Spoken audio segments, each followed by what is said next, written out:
ಸ್ವಲ್ಪ ಈ ರೋಡ್ಗಳ ವಿಚಾರದಲ್ಲಿ ಕಂಟ್ರೋಲ್ ಮಾಡಿದ್ದೀವಿ. ಫಸ್ಟ್ ನೀರು ಹೊರಗಡೆ ತರಿಯುವಂತ ಕೆಲಸ ಮಾಡೋಣ ಅಂತ ಸಕಲೇಶಪುರ ಮತ್ತು ಬೇಲೂರಿಗೆ ಸ್ವಲ್ಪ ಲಿಬರಲ್ ಆಗಿ ಕೊಟ್ಟಿದ್ದೀವಿ. ಸಕಲೇಶಪುರಕ್ಕೆ ಅವ್ರಿಗೆ ಏನ್ ಬೇಕು ಹೆಚ್ಚು ಕಮ್ಮಿ ಸ್ವಲ್ಪ ಮಾಡಿದ್ವಿ. ಈಗ ಅವ್ರಿಗೆ 35 ಕೊಟ್ಟಿದ್ದು, ಈಗ ಅಲ್ಲೇ ಟೆಂಡರ್ ಕರೆದಿದ್ದೀವಿ. ಈಗ ಇನ್ನ ಬೆಳಗ್ಗೆ ಸಾಯಂಕಾಲ ನನಗೆ ವಾರಕ್ಕೆ 2 ಸತಿ ನನಗೆ ಫೋನ್ ಮಾಡ್ತಾ ಇರ್ತಾರೆ, ನನ್ನ ಬೆನ್ನು ಹತ್ತಾ ಇರ್ತಾರೆ. ಆದ್ರೂ ಸ್ವಲ್ಪ ಮಾಡ್ತೀನಿ, ಸ್ವಲ್ಪ ತಾಳ್ಮೆಯಿಂದ ಇರಿ. ಫಸ್ಟ್ ಈಗ ಮೊನ್ನೆ ಇದರಲ್ಲಿ ನ್ಯಾಷನಲ್ ಬೋರ್ಡ್ ಅಲ್ಲೇನೋ ಇದು ಫಾರೆಸ್ಟ್ ಡಿಪಾರ್ಟ್ಮೆಂಟ್ ಅವ್ರನ್ನ ಕ್ಲಿಯರ್ ಮಾಡಿದಾರಂತೆ. ಆ ಕೆಲಸ ಶುರು ಮಾಡಿಸ್ಬಿಡೋಣ. ಎಲ್ಲಿ ಪೆಂಡಿಂಗ್ ಇದೆ, ಈ ಅರಸೀಕೆರೆದು ಇವೆಲ್ಲ ಪೆಂಡಿಂಗ್ ಇದೆ. ಅದಾದ್ಮೇಲೆ ಖಂಡಿತ ನಿಮ್ಗೆ ಸಕಲೇಶಪುರದ್ದು ಅದೇನಿದೆ ಅದನ್ನ ಸಾರ್ಟ್ ಔಟ್ ಮಾಡ್ಕೊಡ್ತೀವಿ. ಪ್ರಾರಂಭ ನಮ್ಮಲ್ಲೇ ಪ್ರಾರಂಭ ಆಗಿದೆ. ಅಧ್ಯಕ್ಷರೇ, ಈ ಸಂದರ್ಭ ಯಾವಾಗ ಮನವಿ ಮಾಡೋದು? ಅಶೋಕ್ ಮನಗೋಲಿ. ಸನ್ಮಾನ್ಯ ಸಭಾಧ್ಯಕ್ಷರೇ,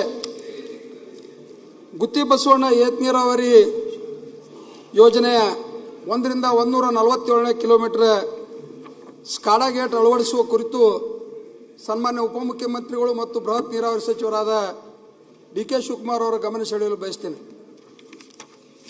ಅಧ್ಯಕ್ಷ, ಅವರು ಒಂದು ಸ್ಕಾಡಾ ಗೇಟ್ ಕೇಳ್ತಾ ಇದ್ದಾರೆ. ಮುಖ್ಯವಾಗಿ ಈಗ ಏನಾಗಿದೆ ಅಂತ ಅಂದ್ರೆ, ಮೊನ್ನೆ ತಮ್ಗೆಲ್ಲ ಗೊತ್ತಿದೆ, ನಾನು ನಾಳೆನೋ ನಾಡಿದ್ದು ಮೋಸ್ಟ್ಲಿ ನಾಳೆನೇ ಇರಬೇಕು, ಒಂದು ದೀರ್ಘವಾದಂತ ಒಂದು ಸ್ಟೇಟ್ಮೆಂಟ್ ಮಾಡ್ತಾ ಇದ್ದೀನಿ. ಯಾಕೆಂದ್ರೆ ಈ ಕೃಷ್ಣಾ ವಾಟರ್ದು ಬಗ್ಗೆ ನೋಟಿಫಿಕೇಶನ್ ಮಾಡೋ ವಿಚಾರದಲ್ಲಿ ಈಗಾಗಲೇ ಆಂಧ್ರ ಪ್ರದೇಶ ಅವರು ಸ್ವಲ್ಪ ಅಬ್ಜೆಕ್ಷನ್ ರೈಸ್ ಮಾಡಿದ್ದಾರೆ. ಮೊನ್ನೆ ನಾವೇನು ಕ್ಯಾಬಿನೆಟ್ ಅಲ್ಲಿ ತೀರ್ಮಾನ ಮಾಡಿ ರೈತರಿಗೆ ಕೊಡಬೇಕು ಅಂತ. ಅದರಿಂದ ಅದಕ್ಕೆ ನಾವು ಪ್ರಯಾರಿಟಿ ಕೊಡ್ತಾ ಇದ್ದೀವಿ. ಇದು ಬೋರ್ಡ್ ಅಲ್ಲಿ ಇವ್ರು ಹೇಳುವಂತ ಕೆಲಸ ನಾವು ತೆಗೆದುಕೊಂಡಿದ್ದೀವಿ, ತೀರ್ಮಾನ ಮಾಡಿದ್ದೀವಿ. ಸದ್ಯಕ್ಕೆ ಕೆಲವು ವಿಚಾರಗಳು ಸಮಸ್ಯೆ ಇರೋದ್ರಿಂದ ಸದ್ಯಕ್ಕೆ ಇದನ್ನ ಮುಂದೂಡಲಾಗಿದೆ. ಶಾಸಕರ ವಿಚಾರ, ಅವರ ಭಾವನೆ, ಈ ಕೆಲಸ ಆದಷ್ಟು ಜಲ್ದಿ ಈ ಗೇಟ್ಗಳು ಸಮರ್ಪಕವಾಗಿ ಕಾರ್ಯನಿರ್ವಹಿಸಬೇಕು ಅಂತೇಳಿ 1ರಿಂದ 97ರವರೆಗೆ ಕಾಲುವೆ ಜಾಲ ವಿತರಣಾ ಕಾಲುವೆ ಮತ್ತು ಅದು ಶೀತಲಾಗಿರೋ ಬಗ್ಗೆ ಕೂಡ ಅವರು ಕೇಳಿದ್ದಾರೆ. ಅದನ್ನು ಕೂಡ ಮುಂದಿನ ಸ್ವಲ್ಪ ಫೈನಾನ್ಷಿಯಲ್ ಕನ್ಸ್ಟ್ರೇಂಟ್ ನ ಗಮನದಲ್ಲಿ ಇಟ್ಕೊಂಡು ನಾವು ಮಾಡ್ತೀವಿ. ಬಟ್ 144ನೇ ಸಭೆಯಲ್ಲಿ ನಿಮ್ಮ ಏನು ವಿಚಾರ ಆಯಿತು ಅದನ್ನ ಈಗಾಗಲೇ ಮಂಡಿಸಿ ಈಗಾಗಲೇ ಅನುಮೋದನೆ ಕೂಡ ಆಗಿದೆ ಅನ್ನೋದನ್ನ ತಿಳಿಸ್ಲಿಕ್ಕೆ ಬಯಸ್ತೀನಿ.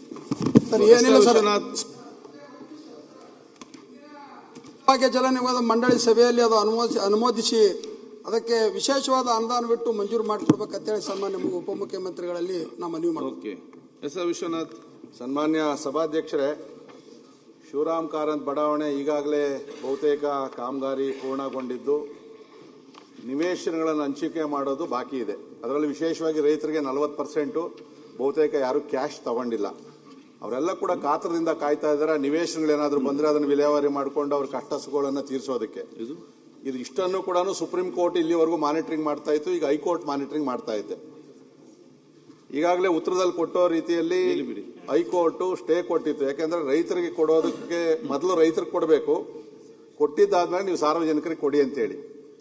ಆದರೆ ಆಗಿ 2 ತಿಂಗಳಾದರೂ ಕೂಡ 2.5 ತಿಂಗಳಾದರೂ ಕೂಡ ಇನ್ನೂ ರೈತರಿಗೂ ಕೂಡ ಕೊಡಲಿಲ್ಲ. ಅಧ್ಯಕ್ಷರೇ, ನನ್ನ ಕ್ಷೇತ್ರ ಆಗಿರೋದ್ರಿಂದ ಸ್ವಲ್ಪ ಒತ್ತಡ ನನಗೆ ಜಾಸ್ತಿ ಇದೆ. ನಾನು ಕೂಡ BDA ಪರವಾಗಿ ನಿಂತಿರ್ತಕ್ಕಂಥವ್ನು. ಯಾಕಂದರೆ ನಾನಿದ್ದಾಗೆ ಅದು ಕೆಲಸ ಶುರು ಮಾಡಿರ್ತಕ್ಕಂಥದ್ದು. ಅವ್ರು ಹೇಳಿದ್ದಾರೆ ಕೆಲವು ಟೆಕ್ನಿಕಲಿ ಸ್ವಲ್ಪ ನಾವೆಲ್ಲ ಕೂಡ ಸರ್ ಮಾಡ್ತಾ ಇದ್ವಿ ಅಂತೇಳಿ. ನಾನು ಕೂಡ ಅಲ್ಲಿ ಅಧಿಕಾರಿಗಳಿಗೆ ಕೇಳಿದಾಗ ಅವ್ರು ಯಾಕೆ ಡಿಲೇ ಮಾಡ್ತಾವ್ರೆ ಅಂತ ಗೊತ್ತಿಲ್ಲ. ಬಹುಶಃ ನಮ್ಮ ಆಯುಕ್ತರು ಈ ಕೊಡೋದ್ರಲ್ಲಿ ಏನಾದರೂ ವ್ಯತ್ಯಾಸ ಆದರೆ ಎಲ್ಲಿ ಕುತ್ತಿಗೆಗೆ ಬರ್ತದೋ. ಯಾಕಂದರೆ ನಮ್ಮ BDAನಲ್ಲಿ ಅವೆಲ್ಲ ನಡೆದವೆ. ಸೊ ಅದಕ್ಕೆ ಭಾಳ ವ್ಯವಸ್ಥಿತವಾಗಿ ಮಾಡಬೇಕು ಅಂತ ಮಾಡಿರ್ಬೋದು.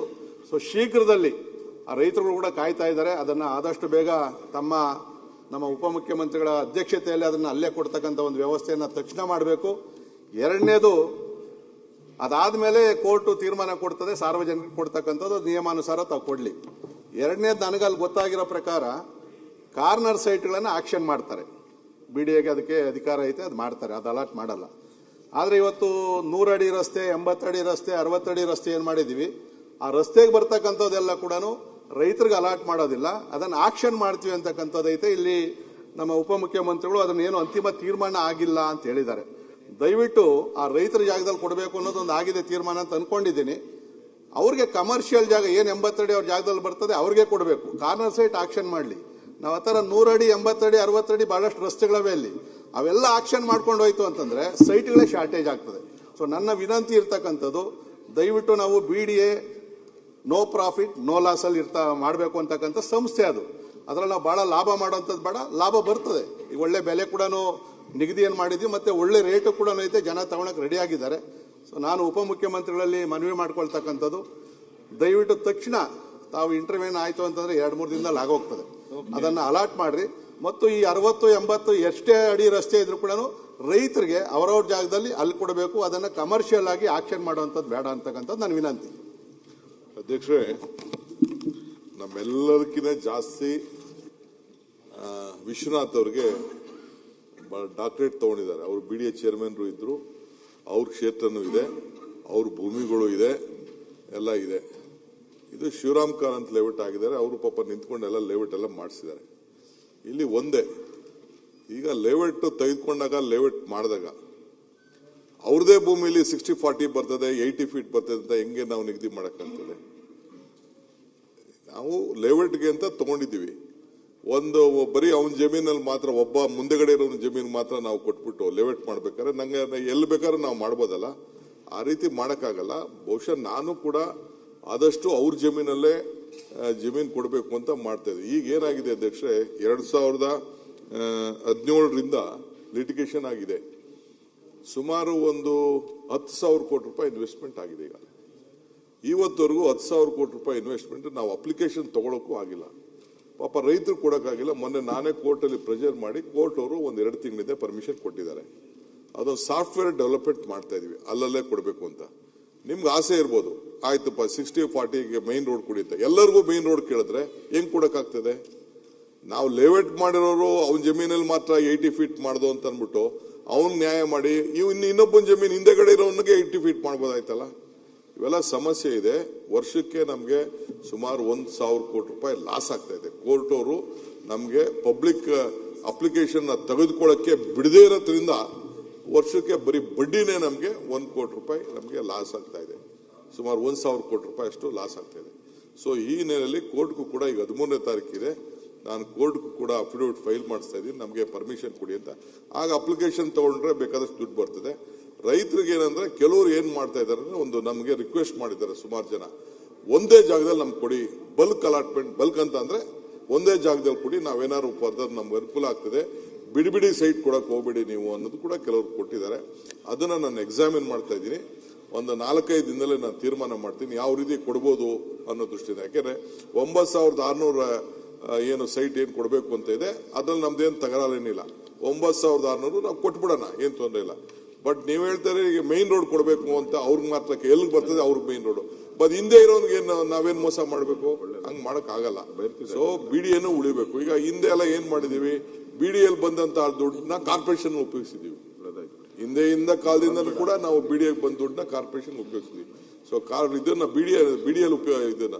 ಸೊ BDAನು ವಯಬಿಲಿಟಿ ಇರಬೇಕು ಅನ್ನೋ ದೃಷ್ಟಿಯಿಂದ ಬೇರೆ ಲೇಔಟ್ ಮಾಡಿದಾಗ ಹಾಕಲ್ಲ. ಯಾಕಂದ್ರೆ ಬೇರೆ ಲೇಔಟ್ ಎಲ್ಲ ಅಟ್ಲೀಸ್ಟ್ ಅಪ್ಲಿಕೇಶನ್ ಇಸ್ಕೊಂಡು ದುಡ್ಡಾರು ಬಂದಿದೆ, ನಮ್ಗೆ ಇಂಟ್ರೆಸ್ಟ್ ಆದ್ರೂ ಬಂದಿದೆ, ಇನ್ವೆಸ್ಟ್ಮೆಂಟ್ ಮಾಡಿದ್ವಿ. ಇಲ್ಲಿ ಏನೇನು ಇನ್ವೆಸ್ಟ್ಮೆಂಟ್ ಮಾಡಿದ್ವಿ ನಮ್ಗೆ BDAಗೆ ವಾಪಸ್ ಬಂದಿಲ್ಲ. ನೀವು BDA ಚೇರ್ಮನ್ ಆಗಿದ್ದವರು, ಈಗ BDA ಜಾಗದಲ್ಲಿ ಇದ್ದೀರಿ.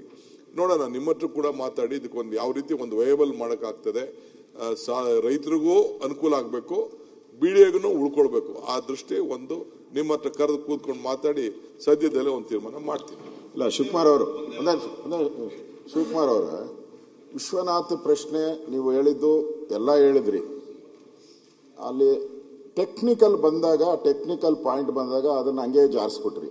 ಪ್ರಶ್ನೆ ಇರೋದವ್ರದ್ದು, ನೀವು ರೋಡ್ಗಳು ಬರ್ತಾ ಇದೆಯಲ್ಲ, ಅಲ್ಲಿ ಬಲ್ಕ್ ಸೈಟು ಹರಾಜು ಹಾಕಕ್ಕೆ ವ್ಯವಸ್ಥೆ ಮಾಡ್ಕೊಂಡಿದ್ದಾರೆ BDA ಬಲ್ಕ್ ಆಗಿ. ಅಂದ್ರೆ ಅರ್ಧ ಎಕರೆ, 1 ಎಕರೆ ಹಿಂಗೆಲ್ಲ. ಯಾವ BDA ಕಾನೂನಲ್ಲಿ ಹಂಗೆ ಕೊಡಕ್ ಬರುತ್ತೆ? BDA ನೋ BDA ಯಾರು ಕೊಟ್ಟಿರೋದು? ಜನಗಳಿಗೆ ಸೈಟ್ ಕೊಡಕ್ಕೆ ಮಾತ್ರ ಕೊಟ್ಟಿರೋದು ನಿಮಗೆ. Only site. ನೀವು ಕಾರ್ನರ್ ಸೈಟ್ ಇದ್ರೆ ನೀವು ಮಾರಾಟ ಮಾಡ್ಬೋದು ಅಷ್ಟೇ. ಆಕ್ಟ್ ಅಲ್ಲಿ ಇರೋದು ನಾನು ಹೇಳ್ತಾ ಇರೋದು, ಆಕ್ಟ್ ಅಲ್ಲಿ ಇರೋದು ನೀವು ಕಾರ್ನರ್ ಸೈಟ್ ನ ಮಾರಾಟ ಮಾಡ್ಬೋದು ಅಷ್ಟೇ. ಬಲ್ಕ್ ಆಗಿ ನೀವು ಯಾರೋ ಫ್ಲಾಟ್ ಕಟ್ಟಕ್ಕೆ ಹಂಗೆ ಕೊಡಕ್ ಬರೋದೇ ಇಲ್ಲ. ಇಲ್ಲ, ಬಲ್ಕ್ ಕೊಡಕ್ಕೆ ಮಾಡಿದ್ದಾರೆ. ಬಲ್ಕ್ ಕೊಡಕ್ಕೆ ನನ್ನ ಹತ್ರನೇ ಬಂದಿದ್ರು, ವಿಶ್ವನಾಥ್ ಹತ್ರನೇ ಬಂದಿದ್ರು, ಬಲ್ಕಕ್ಕೆ ಮಾರಾಟ ಮಾಡಕ್ಕೆ ಮಾಡಿದ್ದಾರೆ. ನೀವು ಕೇಳ್ಕೊಳ್ಳಿ BDA ಅನ್ನೋರ ಹತ್ರ. ನಾನು ಹೇಳ್ತೀನಿ ಕೇಳಿ. ಬಲ್ಕ್ ಅಂದ್ರೆ ಈಗ ರೈತನಿಗೆ 9,450 ಅಡಿ ಬರ್ತದೆ 1 ಎಕರೆಗೆ. ಕೆಲವರು 2 ಎಕರೆ ಕಳ್ಕೊಂಡಿದ್ರು, ಕೆಲವು 5. ಒಂದೇ ಜಾಗದಲ್ಲಿ ಕುಡಿ ಅಂತ ಕೇಳ್ತಾ ಇದಾರೆ ಅಷ್ಟೇ. ಸೈಟ್ನ ಈಗ ಏನ್ ಮಾಡಿದಿರಿ, ಹರಾಜಲ್ಲ, ಒಂದೇ ಜಾಗದಲ್ಲಿ ಕೊಡಿ ಅಂತ. ನಾನೇನಂತ ಅಂದ್ರೆ ಈಗ 80 ಫೀಟ್ ರೋಡು ನಿಮ್ಮೊಬ್ರಿಗೆ ಮಾತ್ರ 80 ಫೀಟ್ ರೋಡ್ ಕೊಟ್ಬಿಟ್ಟು ವಿಶ್ವನಾಥ್ಗೆ 30 ಫೀಟ್ ಕೊಟ್ರೆ ಅದು ನ್ಯಾಯನಾ? ಹಂಗ್ ಮಾಡಕ್ಕಾಗಲ್ಲ. ಏನಾದ್ರು ಒಂದು ಸಿಸ್ಟಮ್ ತರಬೇಕು ಅನ್ನೋ ದೃಷ್ಟಿಯಿಂದ BDA ಸ್ವಲ್ಪ ಫೈನಾನ್ಷಿಯಲಿ ಸ್ಟೆಬಿಲಿಟಿ ಆಗ್ಲಿದ್ರಿಂದ ಮೇನ್ ರೋಡ್ ಮಾತ್ರ ಒಂದು ಆಕ್ಷನ್ ಹಾಕೋಣ, ಮಿಕ್ಕಿದ ಹಿಂದೆಗಡೆ ಎಲ್ಲ ಒಟ್ಟಿಗೆ ಜಾಗದಲ್ಲಿ ಕೊಡೋಣ ಅನ್ನೋದು ಒಂದು ವರ್ಕೌಟ್ ಮಾಡ್ತಾ ಇದೀನಿ. ನಿಮ್ನೆಲ್ಲ ಕರ್ಸ್ತೀನಿ ಬೇಕಾದ್ರೆ ಏನ್ ತೊಂದರೆ ಇಲ್ಲ. ನೆಕ್ಸ್ಟ್ ಈಗ ಇದು ಕಾರ್ಪೊರೇಷನ್ ಬಜೆಟ್ ಮಾಡಬೇಕು, ಸೋಮವಾರ ಏನೋ ಹೇಳಿದ್ದೀನಿ ನಾನು, ಕೂತ್ಕೊಂಡು ಮಾತಾಡೋಣ. ನಿಮ್ಗೆ ಏನು ಅಲ್ಟಿಮೇಟ್ಲಿ ನೀವೇ ಓನರ್ಸ್ ಆಫ್ ಬ್ಯಾಂಗ್ಳೂರ್, ಸೊ ನೀವೆಲ್ಲ ಹೆಂಗ್ ಹೇಳ್ತೀರಾ ಹಂಗೆ ಮಾಡೋಣ, ನೋ ಪ್ರಾಬ್ಲಮ್. ಈಗ ಅವರು ಬಲ್ಕ್ ಅಲಾಟ್ಮೆಂಟ್ ಹೇಳ್ತಾ ಇಲ್ಲ, ಒಂದೇ ಕಡೆ ಸೈಟ್ ಕೊಡೋದ್ರಲ್ಲಿ ನಂದೇ ತಕರಾರಿಲ್ಲ, ಕಾರ್ನರ್ ಸೈಟ್ ಬಿಟ್ಟು.